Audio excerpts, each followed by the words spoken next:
সুপ্রিয় দর্শক, আসসালামু আলাইকুম। আজকে আমি আপনাদের জন্য নিয়ে এলাম মজাদার একটা ভর্তার রেসিপি।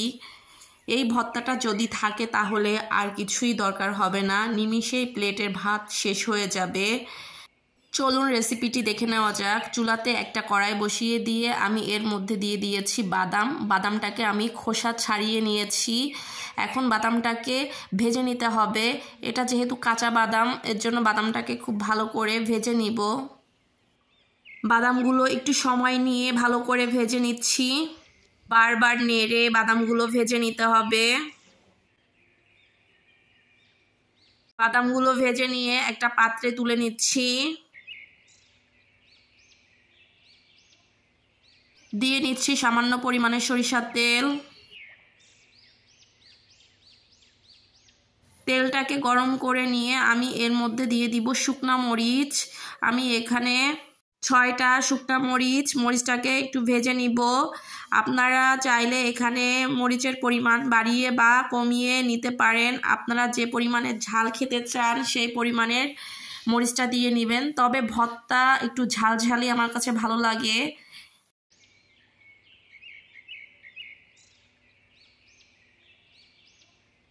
মরিচগুলো ভেজে তুলে নিব। এখন এই তেলের মধ্যেই আমি দিয়ে দিচ্ছি 5 কোয়া রসুন। রসুনটাকেও আমি একটু তেলের মধ্যে ভেজে নিব। বাদাম ভর্তা যদি আপনারা এভাবে বানিয়ে নেন তাহলে এর স্বাদ মুখে লেগে থাকবে, আর একবার বানিয়ে খেলে আপনার বারবার খেতে ইচ্ছা করবে, এতটাই মজা হয় এই ভর্তাটি।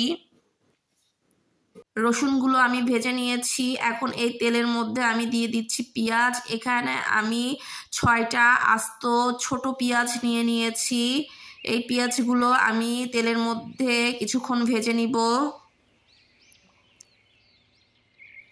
আপনারা চাইলে পেঁয়াজগুলো কেটেও দিতে পারেন, তবে আমি এরকমের গোটা পেঁয়াজই দিয়ে নিয়েছি আর এটাকে তেলের মধ্যে ভেজে নিচ্ছি। কিছুক্ষণ ভেজে নিয়ে আমি তেল থেকে পেঁয়াজগুলো তুলে নিব।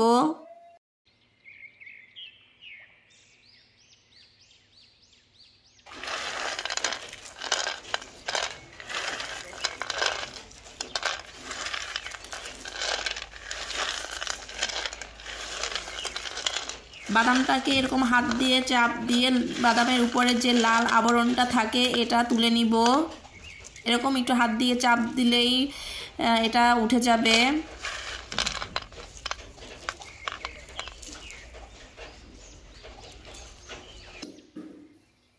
বাদামটাকে আমি এভাবে পরিষ্কার করে নিচ্ছি।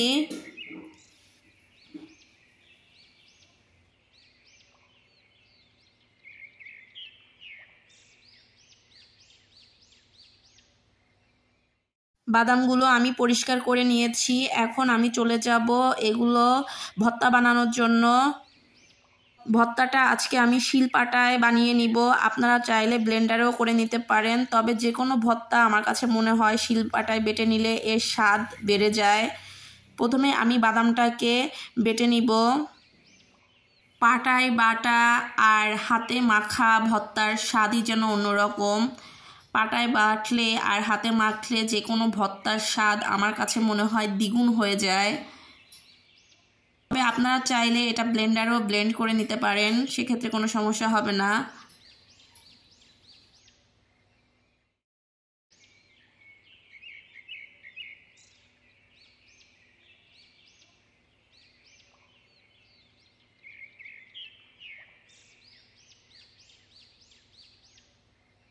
বাদামগুলো বেটে নিয়ে আমি এর মধ্যে দিয়ে দিচ্ছি শুকনা মরিচ। শুকনা মরিচটাকে আমি এবার বেটে নিব। এর মধ্যে দিয়ে দিব সামান্য পরিমাণের লবণ, মানে পরিমাণ মতন লবণ দিয়ে নেবেন যতটা পরিমাণের দরকার। লবণ দিয়ে এখন মরিচটাকে আমি গুঁড়া করে নিব।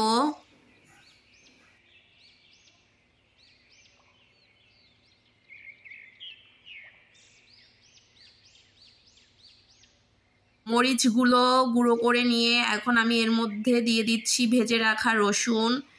রসুনের কোয়াগুলো আমি বেটে নিচ্ছি।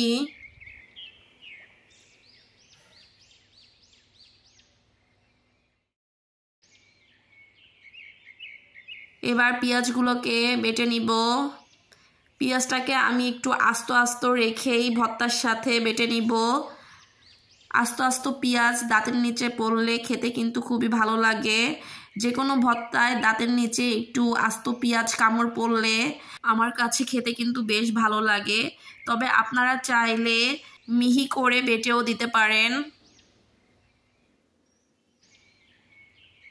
তবে আমি পেঁয়াজটাকে একটু আস্ত আস্ত করেই ভর্তার সাথে মেখে নিব।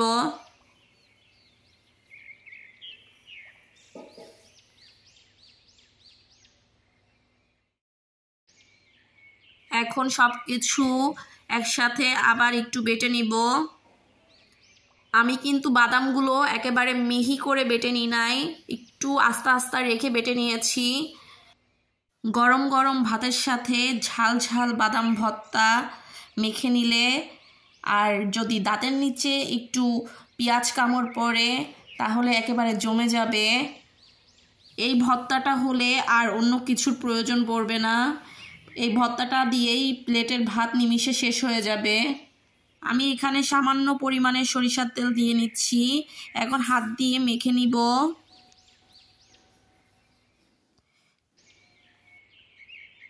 তৈরি হয়ে গেল মজাদার বাদাম ভর্তা। আশা করি আজকের রেসিপিটি আপনাদের কাছে ভালো লেগেছে।